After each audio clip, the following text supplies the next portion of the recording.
Para falar justamente sobre isso, os últimos desdobramentos do caso Marielle, recebemos o vereador Pedro Duarte, do Novo do Rio de Janeiro, que também é pré-candidato à Prefeitura do Rio. Tudo bem, vereador? Bom dia ao senhor. Muito obrigada pela participação aqui no Jornal da Manhã. Bom dia, é um prazer estar aqui conversando com a Jovem Pan, conversando com vocês. Bom, assim como a gente viu aí na matéria do Rodrigo Viga, e a gente tem falado aqui desde o último domingo, a gente viu que a gente teve a revelação da participação, nesse caso da Marielle Franco, do chefe da Polícia Civil do Rio de Janeiro. O senhor, como vereador, candidato à Prefeitura do Rio de Janeiro também, como que o senhor vê hoje a atuação da polícia aí no estado? É fundamental, como foi dito, valorizar o trabalho dos bons profissionais, mas infelizmente é inegável que a população desconfia muito de boa parte dos agentes da nossa Polícia Militar e da nossa Polícia Civil. A infiltração do crime organizado lá dentro é muito real, não só no caso do assassinato da ex-vereadora Marielle, que é lamentável, e, enfim, estamos chegando depois de tantos anos à conclusão dessa investigação, só que nós sabemos que nós temos milícias que dominam boa parte do território do Rio de Janeiro, da cidade e do estado. Inclusive, não é só uma milícia, são diferentes grupos controlados por diferentes pessoas, muitas vezes delas, inclusive, da política,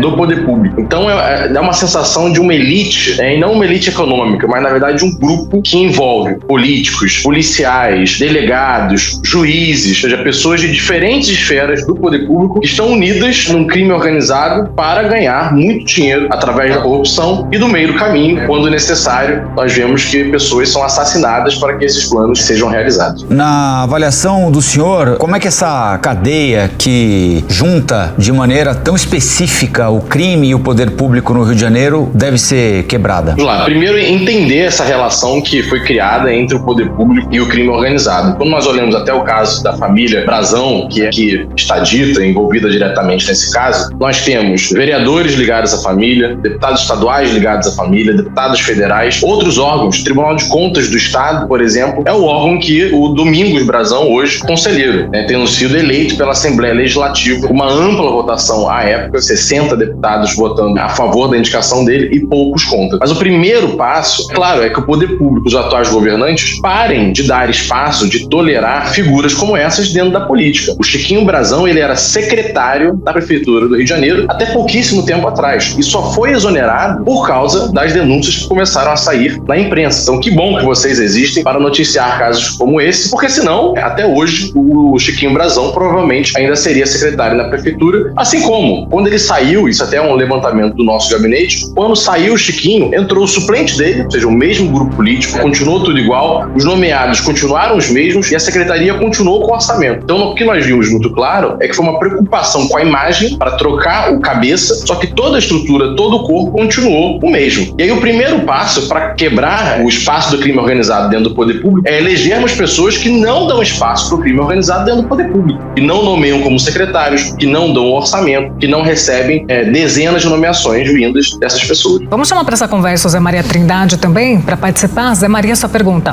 Muito bom dia, vereador. Eu sei que o seu partido tem a proposta de ser diferente do mundo político que existe por aí. Mas, como disse o secretário, disse o senhor, o mundo do crime organizado está na política e quando eu digo política, a gente vê que é em todos os setores, em todos os poderes, inclusive no legislativo. E há um sentimento corporativo muito grande, a gente vê aqui no Congresso Nacional. Vereador, como é esta convivência? Os senhores conhecem cada um dos que estão ali na Câmara de Vereadores. Como é esta convivência dos vereadores com esses representantes do crime organizado que estão na Câmara de Vereadores e na política? Como é que é esse dia a dia e essa convivência? Zé Maria, ótima pergunta. Não é uma convivência fácil. Os parlamentares, nós somos 51 vereadores, fomos eleitos pela população, então estamos ali num convívio obrigatório, seja com as pessoas que nós gostamos e aquelas que nós repudiamos. Primeiro que gera uma tensão extra em quaisquer dos projetos que vêm desses vereadores. Caso até olhando o inquérito, Zé Maria, pode ver, boa parte do que teria levado ao assassinato da Marielle falam-se de projetos de lei de regularização fundiária que teriam ido para votação na Câmara e a vereadora e outros também teriam sido contra. O que nós vemos é que a Câmara ela é utilizada como um espaço para que esses grupos alcancem seus objetivos. No caso, as atividades imobiliárias que a família Brazão e outros, a milícia, historicamente desenvolvem na cidade do Rio. Ou seja, pega um terreno que às vezes é público ou que é de outra pessoa, faz a grilagem, constrói ali condomínios, casas, prédios, vende às pessoas de forma ilegal, não tem RGI, não tem um título no cartório. Só que anos depois entra com um projeto de regularização fundiária, que é um dos papéis dos vereadores analisarem isso. Só que seria para regularizar, às vezes, uma comunidade que aparece, pessoas humildes que ocupam uma parte da cidade, e você passa a reconhecer aquilo como um bairro. A regularização serviria para isso, não para loteamentos de casas, condomínios, prédios irregulares que levaram a um elevado faturamento, um alto faturamento do crime organizado. Então, parte desse convívio é exatamente mapear quem são as figuras problemáticas e se colocar constantemente contra os projetos, pedindo adiamento, fazendo críticas. Mas, claro, também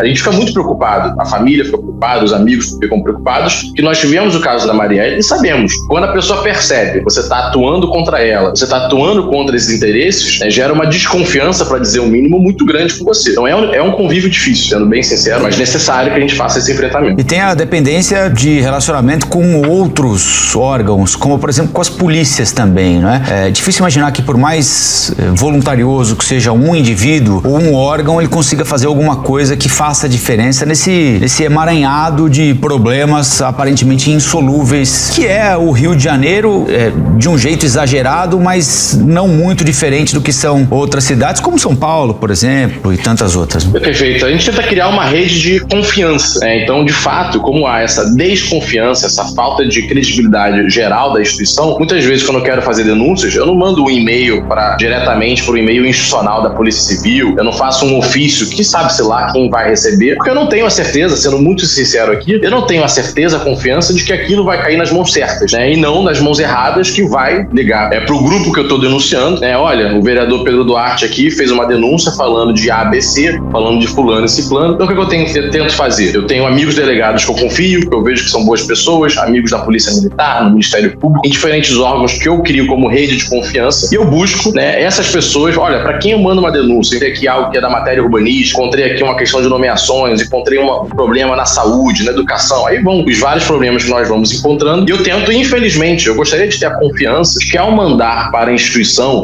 chegaria nas mãos certas, mas eu não tenho essa confiança. Então, um dos caminhos que eu encontro é criar essa rede de confiança do bem, né, para que as pessoas que eu conheço... Agora, claro, muitas vezes nós somos enganados. Você vê o caso aí do PSOL, da Marielle, infiltraram pessoas dentro do partido. Então, você fica sempre com receio. Será que essa pessoa não está no jogo duplo? Ela tenta ganhar minha confiança para que eu solte informação? É difícil, mas com o tempo você vai tentando gerar esses laços de confiança para que você mande o promotor certo, o defensor certo, para o Tribunal de Contas, para o conselheiro certo, porque infelizmente quase todos os órgãos têm pessoas muito caras lá dentro. E aí eu falo não só de prefeitura, governo do estado, Tribunal de Contas do estado, Tribunal de Contas municipal, é complicado. Bom, sobre os últimos desdobramentos do caso Marielle, segurança pública no Rio de Janeiro também, falando sobre as polícias do Rio de Janeiro, nós conversamos com o vereador Pedro Duarte, do Novo do Rio. Muito obrigada, vereador, pela participação aqui no Jornal da Manhã de hoje. Eu que agradeço, sempre à disposição.